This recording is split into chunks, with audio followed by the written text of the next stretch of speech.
Assalamualaikum warahmatullahi wabarakatuh. Sahabat ilmu yang dirahmati Allah, pada video kali ini kita akan membahas tema yang baru, yaitu di halaman 6, Anwa'u al-kalimah. Anwa' itu artinya jenis-jenis, jamak dari nau'un, anwa', al-kalimah, kalimah atau kata, kita sudah memahaminya. Anwa'ul kalimah ada 3. Yang pertama adalah kalimatul fi'il, kalimah al-fi'il, ya. Kemudian yang kedua kalimatul isim, karena alifnya adalah alif wasol, kalau disambung menjadi kalimatul isim, bacanya kalimatul isim, bukan kalimatul isim. Baik. Kemudian yang ketiga kalimah al-huruf.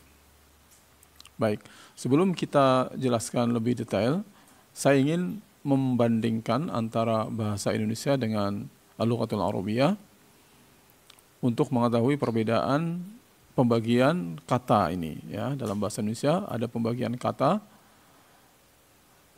yang beda dengan pembagian kata di dalam bahasa Arab. Kita lihat di sini. Dalam bahasa Indonesia, kata itu dibagi menjadi ada beberapa, ya. Mungkin ada beberapa perbedaan, ada yang agak banyak, ada yang lebih sedikit, ya. Tetapi saya ambil yang umumnya begitu, yang kita ketahui. Yang pertama kata kerja, ya. Yang kedua kata benda. Kata kerja seperti menulis, membaca, duduk, itu kata kerja. Kata benda berarti benda-benda, rumah, lemari, bola, mobil dan lain-lain. Kata tunjuk berarti ini, itu. Kata ganti saya, kamu, dia. Kata sifat nanti ada tinggi, rendah, panjang, pendek. Kata keterangan ada keterangan waktu, kemarin, lusa, yang akan datang, dan seterusnya. Kata tanya, apakah, misalnya. Kemudian siapa, dan lain-lain.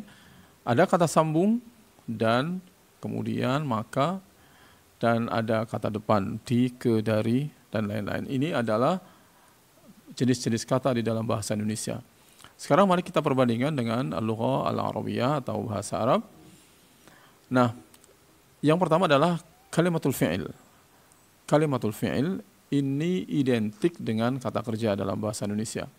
Meskipun nanti ada beberapa perbedaan dari sisi detailnya, tetapi secara umum bisa kita katakan sama lah, ya, antara kata kerja dengan kalimatul fi'il.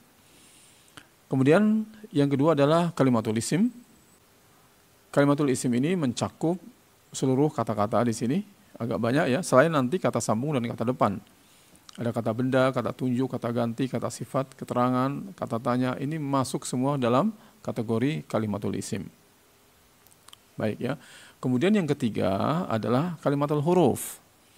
Kalimatul huruf itu identik dalam bahasa Indonesia dengan kata sambung dan kata depan. Ini dalam istilah lain disebut kata tugas, ya. Kata yang dia sendiri tidak punya makna secara independen. Dia tugasnya adalah memberi makna pada kata tertentu atau menyambung antara satu kata dengan yang lain.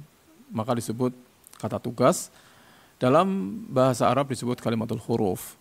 Nanti definisi dalam bahasa Arab juga demikian, sebuah kata yang tidak memiliki makna sendiri kecuali apabila ditempelkan kepada kata yang lain, baik itu kalimatul isim maupun kalimatul fi'il. Kita kembali ke buku. Sekarang kita lanjutkan untuk mendetailkan tentang fi'il ini.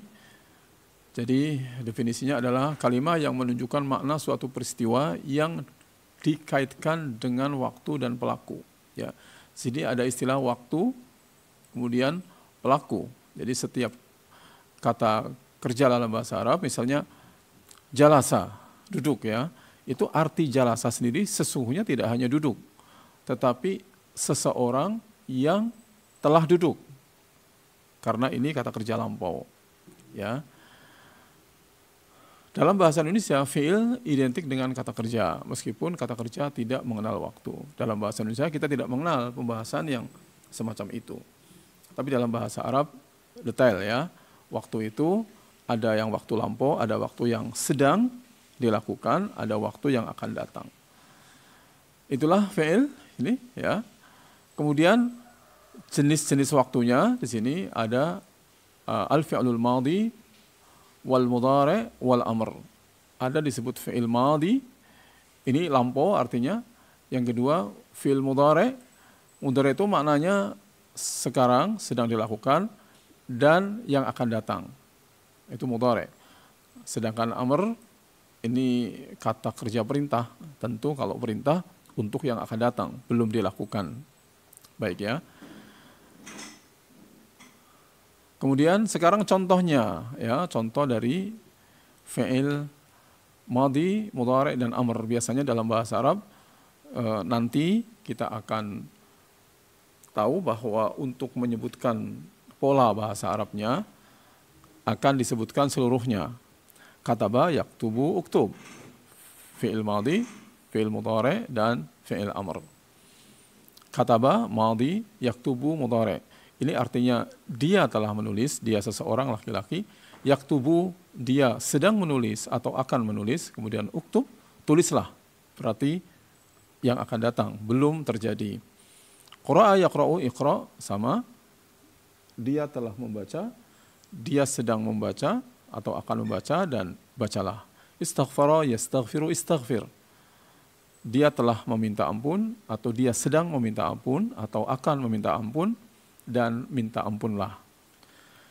Kemudian berikutnya adalah kalimatul isim. Oke. Kalimat isim adalah kalimat yang menunjukkan makna sesuatu dan tidak dikaitkan dengan waktu. Oke ya.